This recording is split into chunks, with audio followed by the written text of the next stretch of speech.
The black maid lay on the floor beside the twins. When the millionaire saw it, everything changed. The Whitmore mansion was still, except for the low hum of the heating system.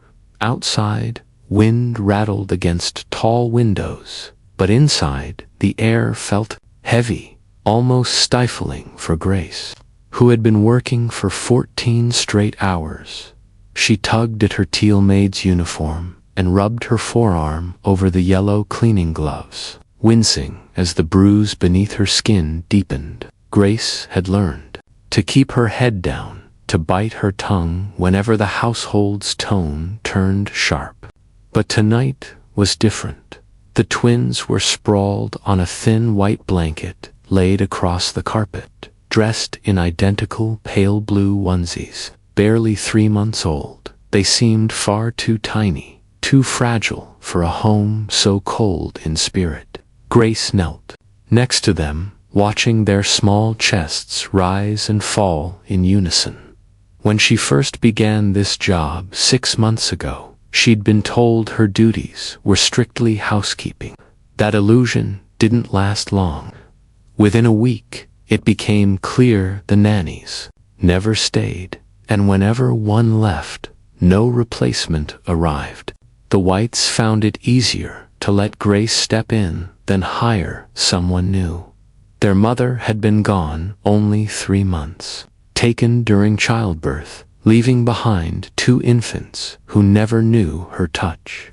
The staff spoke of her softly, almost reverently, as though raising their voices might disturb her memory. Their father, Elliot Whitmore, was a man whose voice could command boardrooms and whose name could move market set when it came to his children. He was a ghost. Earlier that evening, the twins had cried endlessly. Grace had tried everything bottles, rocking them gently, humming lullabies in her native tongue.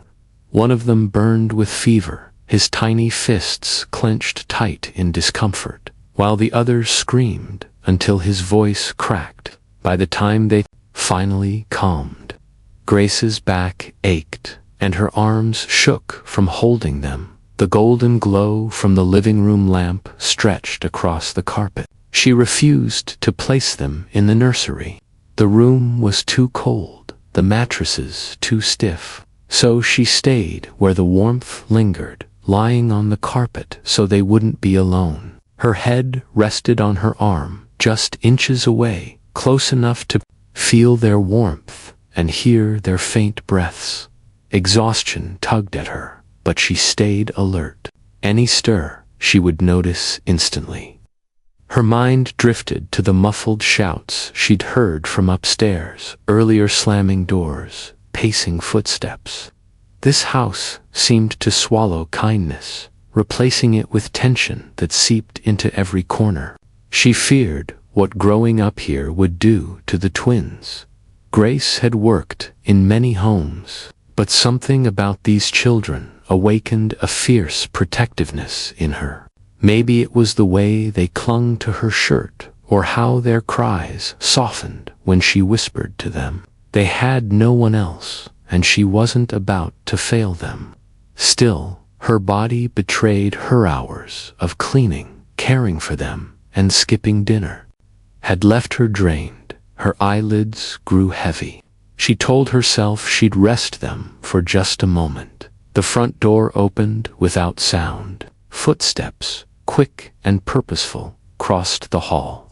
Elliot Whitmore stood in the living room doorway, his navy suit immaculate, his red tie striking against a crisp white shirt. A briefcase dangled from one hand, the other still gripping the doorknob. His gaze froze. His maid was sprawled on the floor beside his children, the twins asleep on the carpet, cheeks flushed and pressed together. Grace's gloved hand rested protectively near the blanket's edge. He also caught the faint bruise darkening her cheek. His voice cut through the stillness. "What the hell is going on here?" Grace's eyes flew open, her pulse quickening. She sat up quickly, glancing from him to the twins. One boy stirred with a soft whimper. "I asked you a question," Elliot pressed, his tone sharper as he stepped further inside. "Why are my children on the floor? And why are you lying?" He stopped, his gaze lingering on her bruise. "What happened to your face?" "They were crying," Grace managed, her voice low. "No one came. They have a nanny for that," he interrupted. "No," she said firmly, meeting his eyes. "They don't. It's just me." Something unreadable flickered across his face, but his voice stayed cold. "We'll talk in my office now." Grace's eyes dropped to the sleeping twins. Her chest tightened. She couldn't know that after this conversation, the truth about why they were in her care and why she bore bruises would come to light. She rose slowly, her knees stiff from hours on the floor. Elliot's gaze followed her as she stepped away from the twins, careful not to wake them. Their warmth still lingered against her skin, reminding her why she'd stayed there in the first place. In his office, the firelight cast an orange glow over his face, sharpening the suspicion etched into it. "Explain," he demanded, setting the briefcase down with a heavy thud. "The twins," Grace began, her hands trembling. "They haven't had proper care for weeks. The last nanny quit, no one replaced her. I clean, I cook, I watch them because no one else will. Today one had a fever. I couldn't leave him in that cold nursery, so I stayed where it was warmest." "That doesn't explain why you were lying there," he countered. Her voice stayed steady despite the tightness in her chest. "Because I was exhausted. I worked from dawn without a meal. They stopped crying, and I didn't mean to fall asleep. But I'd do it again if it meant they felt safe." His expression shifted, anger softening into something heavier. "And the bruise?" "One of your guests," she said quietly. "Last week during the party. I was carrying a tray in the hall," he said. "I was in the way and shoved me. I fell. No one noticed." She paused. Or maybe they noticed, but didn't care. Elliot leaned back, gripping the desk. He remembered that night, the champagne, the laughter, his so-called friends strolling through the house. He'd been upstairs, closing a deal he hadn't seen, or hadn't cared to. "You should have told me," he muttered. "Would it have mattered?" Grace's voice cracked. "You don't see them, Mr. Whitmore. You don't see your sons. All they have is me, and even I'm nothing here. I'm just the help." The silence stretched. Elliot turned toward the window, firelight flickering in his reflection, his mind filled with images, his late wife, the twins' first cries, the years he'd buried himself in work to avoid the hollow ache of her absence. At last, he spoke. "Stay here," he said, leaving abruptly. Grace stood still, unsure. Moments later, his footsteps returned. He carried 2 small blue blankets from the nursery.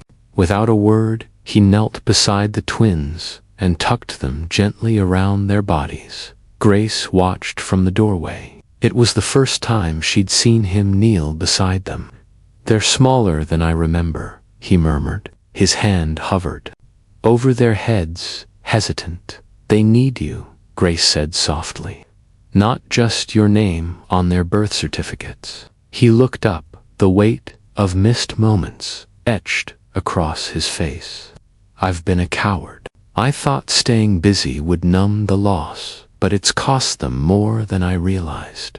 When he stood, his tone had changed. "From now on, things will be different. You won't clean another floor here unless you want to. You'll be their official caregiver, and paid as such." And the man who touched you, he won't step foot in this house again. Why? Grace asked quietly. Because you protected my children when I didn't, he said firmly. And I won't fail them more, you again. The weeks after felt different. Elliot joined breakfast, read to the twins before work. Grace laughed with them not from duty, but from shared joy. The house no longer felt like a museum. It felt like home. One rainy afternoon, Grace sat on the sofa with a twin. In each arm, Elliot came home early, jacket over his shoulder. He paused in the doorway, smiling. Room for one more. She nodded, and he joined them, pulling the boys into his lap. Grace leaned back, breathing easier than she had in months. For the twins, the cold, empty days would fade into memory. For Elliot and Grace, the lesson would remain: family isn't about titles or roles, but about who shows up when it matters most. That night, all four fell asleep in the same room. Not because they had to be, 'cause they wanted to. If you enjoyed this story, give it a thumbs up and subscribe for more emotional, dramatic, and unexpected tales. Tell us in the comments where you're watching from. We love hearing from you.